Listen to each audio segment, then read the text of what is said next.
Tamil reports நண்பர்களுக்கு வணக்கம். வீடியோக்குள்ள போறதுக்கு முன்னாடி மறக்காம சேனலை சப்ஸ்கிரைப் பண்ணிக்கோங்க. அப்படியே இந்த வீடியோக்கு ஒரு லைக் பண்ணிட்டு உங்களுடைய கருத்துக்களை மறக்காம கமெண்ட் செக்ஷன்ல பதிவிட்டுருங்க. பிரபல பின்னணி பாடகராயிருந்த கல்பனா ராகவேந்தர் ஹைதராபாத்ல இருக்கக்கூடிய அவரோட வீட்டுல அதிகமான தூக்க மாத்திரை பயன்படுத்தி தற்கொலைக்கு முயன்றதா தகவல் வெளியாகி இருக்கு. வீட்டுல சுயநினைவு இல்லாம இருந்த அவரை மீட்ட போலீசார் அவரை தனியார் மருத்துவமனையில அனுமதிச்சிருக்காங்க. தற்போது அவருக்கு தீவிர சிகிச்சை அளித்துட்டு வரக்கூடிய நிலையில அவருடைய மகள் செய்தியாளர்களை சந்திச்சு இது தற்கொலை முயற்சி கிடையாது அப்படின்னு சொல்லி ஒரு பேட்டி கொடுத்திருக்காங்க. கல்பனாவுடைய தந்தை DS ராகவேந்தர் பின்னணி பாடகராகவும் நடிகராகவும் இசையமைப்பாளராகவும் இருந்தவர். வைதேகி காத்திருந்தாள் அப்படின்ற படத்துல ரேவதிக்கு அப்பாவா நடிச்சிருந்த அவருடைய கதாபாத்திரம் பேசும்படியா இருந்துச்சு. அதனால அந்த படத்தை தொடர்ந்து சிந்து பைரவி, சின்ன தம்பி, அண்ணா நகர் முதல் தெரு, சொல்ல துடிக்குது மனசு, கற்பூரம் உள்ள என்ற படத்திலையும் நடிச்சிருந்தாரு. கல்பனாவுடைய தாயான சுலோச்சனாவும் ஒரு பிரபல பாடகி தான். பாடகி கல்பனா பாடகியா மட்டுமே இல்லாம தன்னோட 5 வயசுல குழந்தை நட்சத்திரமாவும் நடிச்சிருந்தாங்க. தமிழ்ல இவரு புன்னகை மன்னன், பூ பூவாக பூத்திருக்கு,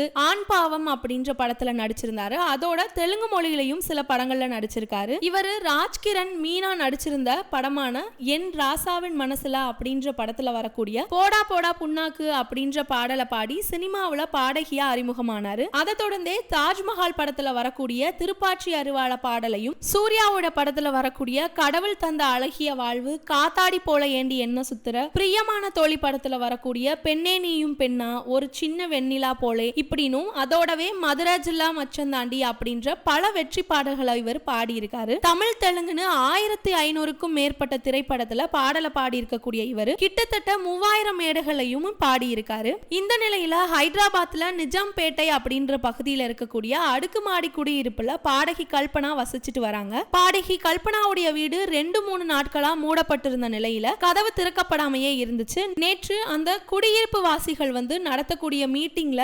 கலந்துக்கிறதுக்காக கல்பனாவை அழைக்க பக்கத்து வீட்டுக்காரர் சென்றிருந்த போது பலமுறை கதவை தட்டியுமே கதவு திறக்கப்படாத நிலையில இதனால சந்தேகம் அடைஞ்சிருக்காங்க அந்த குடியிருப்பு வாசிகள். அதனால கல்பனாவுடைய உறவினர்களுக்கு தகவல் கொடுத்திருக்காங்க. உறவினர்களுமே கல்பனாவுடைய தொலைபேசி மூலமா தொடர்பு கொள்ள முயற்சித்து எந்த பலனுமே இல்லாததால குடியிருப்பு வாசிகள் காவல் நிலையத்துக்கு தகவல் தெரிவிக்கப்பட்டு அவங்க விரைவா கதவை உடைக்க முயற்சி செஞ்சிருக்காங்க. ஆனா கதவை உடைக்க முடியாத நிலையில பின்பக்கமா கதவை உடைச்சு உள்ள போய் பார்த்த பொழுது பாடகி கல்பனா கட்டில மயங்கி இருந்த நிலையில சுயநினைவு இல்லாம இருந்திருக்கார். இதையடுத்து கல்பனாவை காவல்துறையினர் மீட்டு மருத்துவமனை ஒன்றுல சேர்த்திருக்காங்க. அங்க அவருக்கு தீவிர சிகிச்சை அளிக்கப்பட்டு வந்துட்டு இருக்கிறதா கூறப்படுது. அவர் அளவுக்கு அதிகமான தூக்க மாத்திரைகளை சாப்பிட்டு தற்கொலைக்கு முயன்றதாகவும் சொல்லப்படுது. கல்பனாவுக்கும் அவரோட கணவருக்கும் கருத்து வேறுபாடுன்றதால இதனால மன உளைச்சல்ல இருந்த கல்பனா இந்த முடிவை எடுத்திருக்கிறதாகவும் சொல்லப்படுது. அதோடவே கல்பனாவுடைய நுரையீரல்ல தண்ணி புகுந்து இருக்கிறதால வென்டிலேட்டர் உதவியோட சிகிச்சை அளிக்கப்பட்டு வருது. இவர் இன்னுமே ஆபத்தான கட்டத்துல இருக்கிறதாகவும் செய்திகள் வெளிவந்திருக்கு. இந்த நிலையில பாடகி கல்பனாவுடைய மகள்